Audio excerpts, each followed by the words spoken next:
Ladies and gentlemen, we have a remarkable young lady. She has joined me on Indisputable before.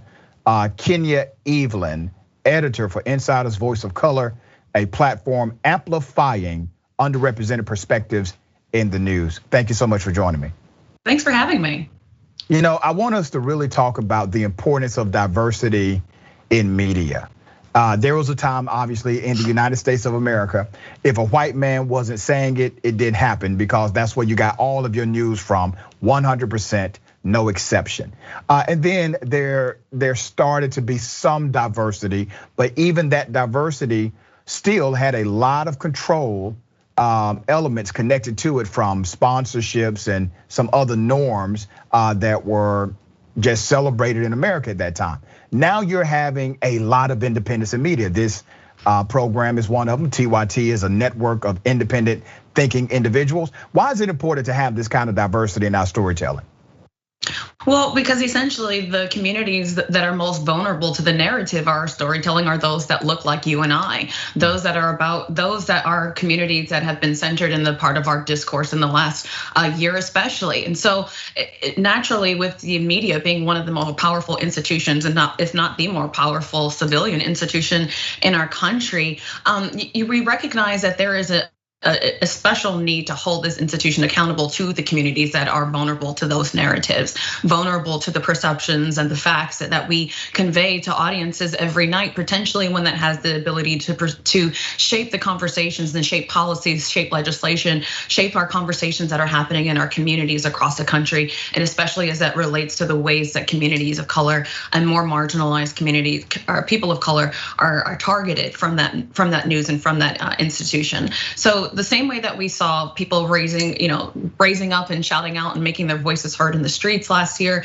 as in response to the murder of George Floyd last May, we also saw that there was accountability held within the corporate world that included financial institutions. We saw Hollywood, but media isn't unique to that, and that's where we saw even more recognition of the necessity in amplifying the voices of those with the lived experience to convey community, to report from communities. That isn't something to be shunned, and that isn't necessarily something that we should be prohibiting journalists of color from being able to report and authentically report their communities, and adapt that agency, give that agency back to the communities who are saying this is what is represented to us.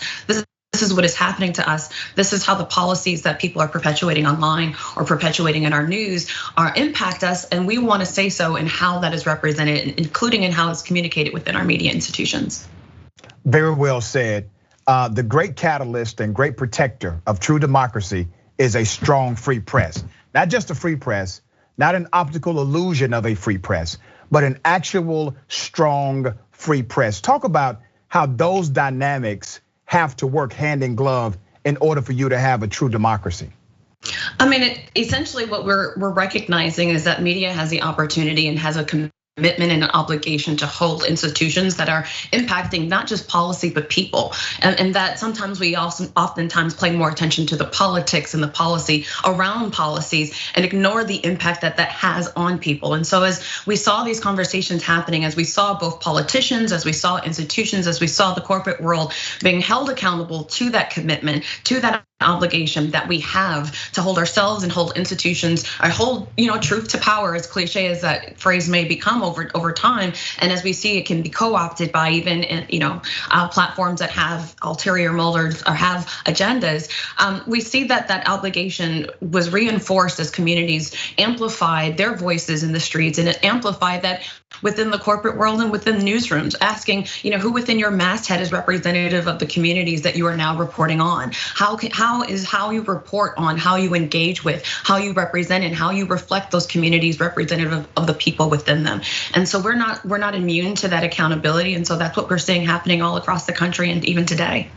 In real time, you see right now a strategic design to literally cause the messenger to be not believed, so that you don't believe the message. One example of that is the terminology fake news. Well, fake news says you no longer need to actually analyze or be critical thinkers. You don't need to research it. as long as they tell you it's fake news, the news can actually be very true. But because they have made a villain out of the messenger, in this case, the media, and they have told you that everyone in the media is not operating in good faith, and they are simply evil practitioners of distributing information, then you no longer connect to the information. I mean, it's really an intentional effort to stop truth from permeating the hearts and minds of a select group of people. What are your thoughts about how problematic that can become? We already see what it's doing now, but do you think it gets worse? I mean, we've seen throughout history, and I think a telltale sign is, or telltale adage that we tell people within our communities is that if you don't know your history, you're bound to repeat it. And so we've seen throughout institutions, we've seen throughout countries, we've seen throughout governments, we've seen the impact of when you attack the institution of media, the one that is supposed to be a neutral element of holding everyone accountable to what we claim to be and what we aspire to be.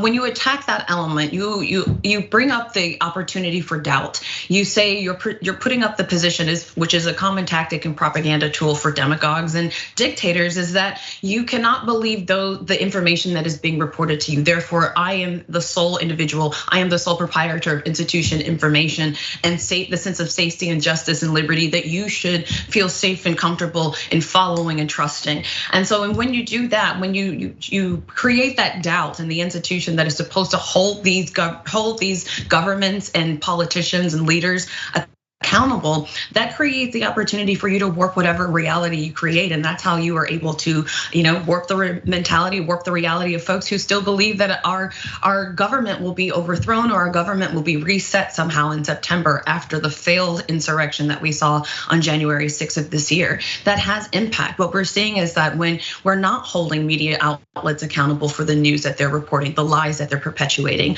or the propaganda that they're peddling, it has impact. It has the opportunity it has the power to influence, and that influence is what we see throughout the country most recently, and even as we're talking about in our conversations today. That's a very powerful sentiment you just made. Sometimes these politicians are so slick, Kenya, that the last court that can hold them accountable is the court of public opinion. They are so crafty that criminal courts will not hold them accountable. Civil courts will not hold them accountable, but our court can. And that's why it's important that the media remains strong and independent. Thank you, sister, for being on Indisputable. How can people follow you on social media? Simple, live from Kenya on just about everything. Thank you so much. Thank you for having me.